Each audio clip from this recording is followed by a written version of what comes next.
దయచేసి కూర్చోండి. వచ్చినా కూర్చోవాలి ఎక్కడండి. మీ దగ్గరికి వాటర్ వస్తుంది, మీ దగ్గరికి మంచి దాదా మీ లీడర్ కూర్చున్నారు కదా, కూర్చున్నారు కదా, మీరు కూడా కూర్చోవాలి కదా. అనిల్ ఇక్కడ అనిల్ కూర్చోవాలి. వైఎస్ఆర్ కాంగ్రెస్ పార్టీ అంటే క్రమశిక్షణకు మారిపోయారు.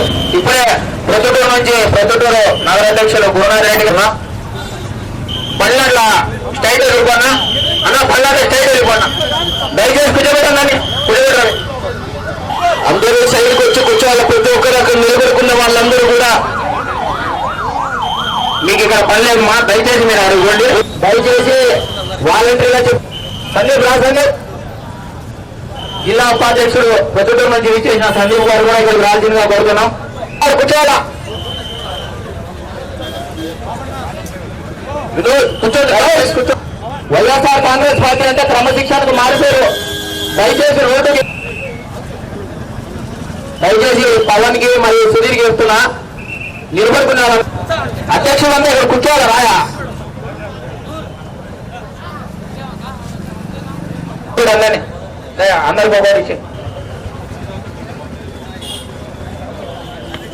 మొట్టమొదటగా కడప నుంచి ప్రారంభం చేయాలి కాబట్టి కడప నగరాధ్యక్షుడు మా మిత్రుడు బుంటి నాగేంద్ర గారు సేపు నినాదాలు ఇస్తాం గట్టిగా. మెగా డిఎస్సీ కాదు ప్రజా డిఎస్సీ, మెగా డిఎస్సీ కాదు ప్రజా డిఎస్సీ. లోకేష్ రాజీనామా చేయాలనంట, లోకేష్ రాజీనామా చేయాలి. విద్యాశాఖ మంత్రి లోకేష్ తమ్ముంటే ఆపు. ఈ డైలాగులు తప్ప ఇన్స్టా రీల్స్ పనికొచ్చే తప్ప ఒక్కటి కూడా లేదు. ఈ 70 మంది మాట్లాడిన వాళ్ళలో ముచ్చట ఒక ముగ్గురిని తీసుకున్నాం. అందులో నాడొకడు ఉన్నాడు కరెక్ట్ గా. ఆర్తి వాడి పేరు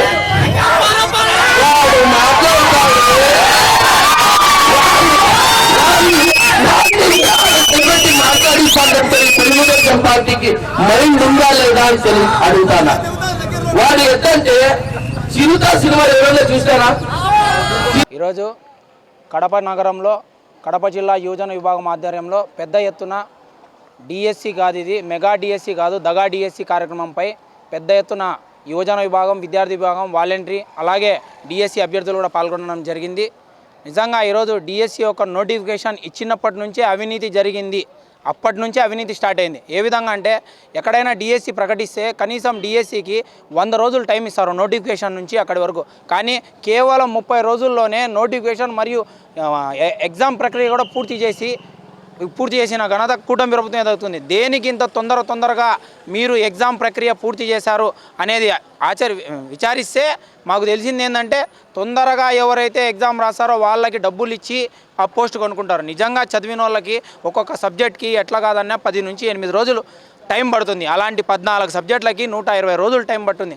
అలాంటిది 120 రోజుల ప్రక్రియని 30 రోజులనే కూటమి ప్రభుత్వం పూర్తి చేసిందంటే దీని వెనుక నా పెద్ద అవినీతి ఉందని ఇక్కడే తెలిసిపోతుంది. ఇంకొక విషయం ఏంటంటే ఎవరైతే పేపర్ ప్రిపేర్ చేస్తారో అక్కడ పనిచేసే ఒక కంప్యూటర్ ఆపరేటర్కి మొదటి ర్యాంకు రావడం జరిగింది. 12,000 ఉద్యోగికి 3,30,000 మంది రాస్తే అందులో మొదటి ర్యాంక్ వస్తే అతనికి ఉద్యోగం ఇవ్వాల్సింది పోయి అతని యొక్క డేటాని డిలీట్ చేయడం, అలాగే అతని హాల్ టికెట్ నెంబర్ కూడా లేకుండా చేయడం, దీని మతలబ్ ఏందని మేము ఈ మీడియా ముఖంగా ప్రశ్నించడం. నిజంగా అక్కడి నుంచే పేపర్ లీక్ ప్రక్రియ ప్రారంభమైంది. తర్వాత డిఎస్సికి కోటాకు సంబంధించింది ఎక్కడైనా డిఎస్సి కోటా అయితే ఖచ్చితంగా టెట్ కానీ బీఈడి ఎగ్జామ్ రాసి ఉండాలా, వాళ్ళు క్వాలిఫై ఉండాలా, వాళ్ళకి ఈ యొక్క ఏమైతే స్పోర్ట్స్ కోటా కింద జాబులు వస్తాయి. కానీ ఎటువంటి ఎగ్జామ్ లేకుండా, ఎటువంటి టెట్ వాళ్ళు పాల్గొనకుండా, ఎటువంటి బీఈడి ఎగ్జామ్ లేకుండా డైరెక్ట్ ఉద్యోగ ప్రక్రియ ఇవ్వడం నిజంగా దారుణం. దీంట్లో అవినీతి జరిగిందని ఇక్కడ కూడా కనిపిస్తుంది. నిజంగా మీ అవినీతి బయటపడేంత వరకు సిబిఐతో విచారణ జరిపించాలని, లేకుంటే మా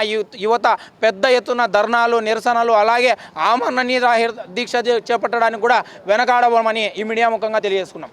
ఈరోజు చూస్తే గత 2 ఏళ్ల క్రితము ఈ కూటమి ప్రభుత్వం నిరుద్యోగులకు కానీ యువతకు కానీ చాలా పెద్ద ఎత్తున వాళ్ళు ప్రమాణం చేసి వాళ్ళు ఉద్యోగ అవకాశం కానీ నిరుద్యోగ వృత్తి కానీ ఇలాంటి కల్పిస్తామని చెప్పి ఈ 2 ఏళ్ళు వాళ్ళని నిరాశపరిచారు.